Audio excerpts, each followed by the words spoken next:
Welcome to our podcast, Too Late for the Truth. I'm Cece. And I'm Cameron. On today's episode, we will be exploring the recent discovery of Philip Lombard and his cold case. Until recently, it was believed by all of Europe that this man was a sociopath with a taste for danger. Although this still may be true, Such as the fact that Philip Lombard, that upon a date in February 1932, you were guilty of the death of 21 men, members of an East African tribe. Philip Lombard had previously been a known killer, making him more of a threat to the others in the island. We will later be exploring if this man was truly a danger in the context of this tragedy.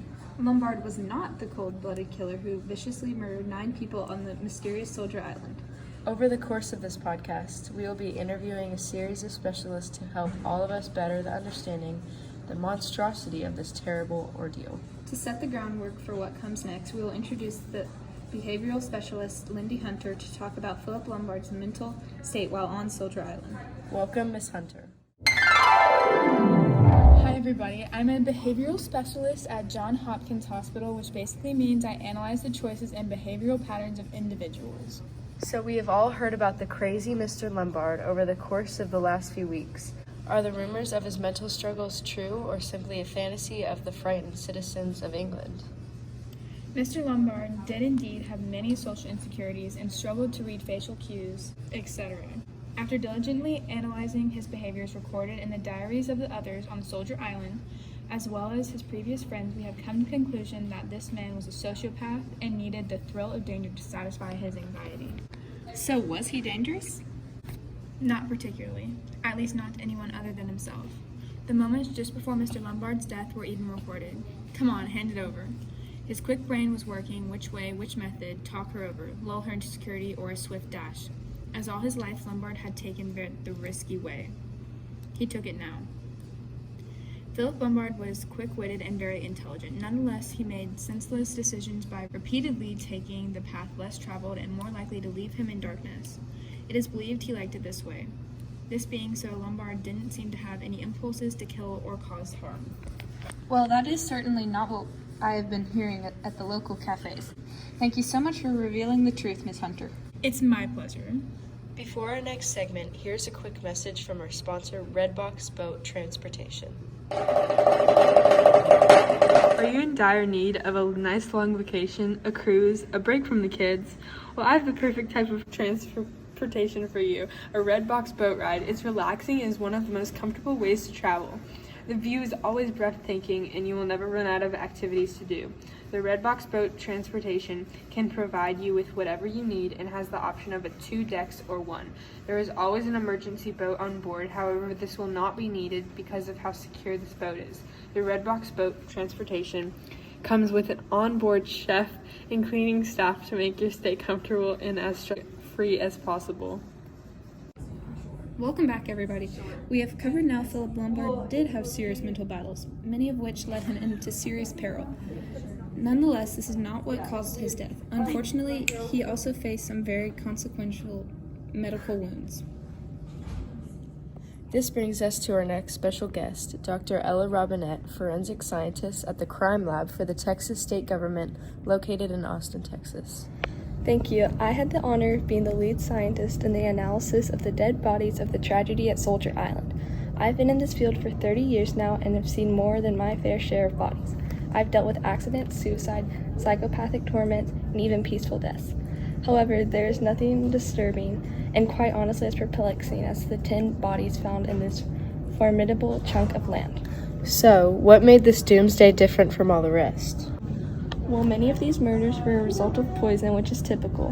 What is not typical, however, is that each poison used was different, and that all the murders were meticulously planned and executed. This being so, it is puzzling as to how the late Judge Wargrave knew that Miss Vera Claythorne would shoot Mr. Lombard in self-defense.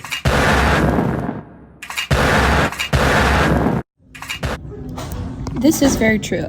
I happen to be a murder mystery buff, but I've never in my life seen something like this. Same here. I mean, what a perplexing story. On a different note, Miss Robinette, could you provide us with a scientific breakdown of how exactly Philip Lombard was murdered?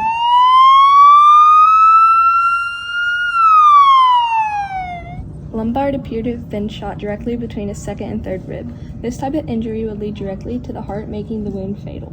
This wound was severely infected with intense bleeding. One of the effects was paralysis, proceeding to death. That sounds like a very painful way to die. Actually, in relation to the other murders, this demise was one of the most humane and painless. Wow, I cannot even imagine ever being in the shoes of those brave souls. It is impressive how strong they stayed and how long they lasted, though it may have possibly all been part of the plan. Woo! Well, thank you so much for your expertise, Dr. Robinette. We hope to see you again soon. Anytime, thank you. Well, before his death, Lombard stated, "From now on, it is our task to suspect each and every one amongst us. He, no doubt, suffered traumatic events and is obviously paranoid. He most likely believes that his way is the only plausible way." This plays a large part in Philip Lombard's attitude towards life and death. Agreed. This leads us to our next segment, but before we get there, please enjoy a commercial from Bart's Gun License and Registration Store.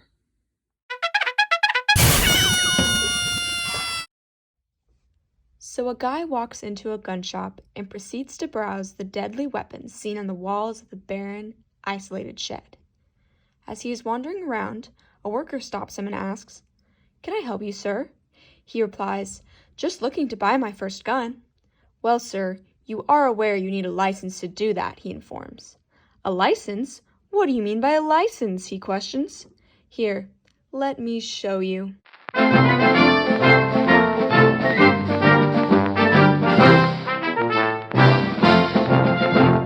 Make your way on down to Bart's Gun License and Registration Store on the corner of Happy and Healthy. Aw, shucks, I'm just messing with y'all. You can really find me on the corner of 50th and 3rd Street. Hope to see y'all soon. Alrighty, folks, time for our third and final segment. Although it is obvious of his faults and mental shortcomings, Philip Lombard was not the threat, nor should he take the blame for the catastrophe at Soldier Island. This is true. Each and every unfortunate soul on that island had their struggles and accusations. However, only one was guilty of a mind-boggling, honestly genius serial murder. Judge Wargrave is our next episode. Make sure to tune in and find out exactly what was going on in that vast mind of his. Thank you for listening. We'll see you next time.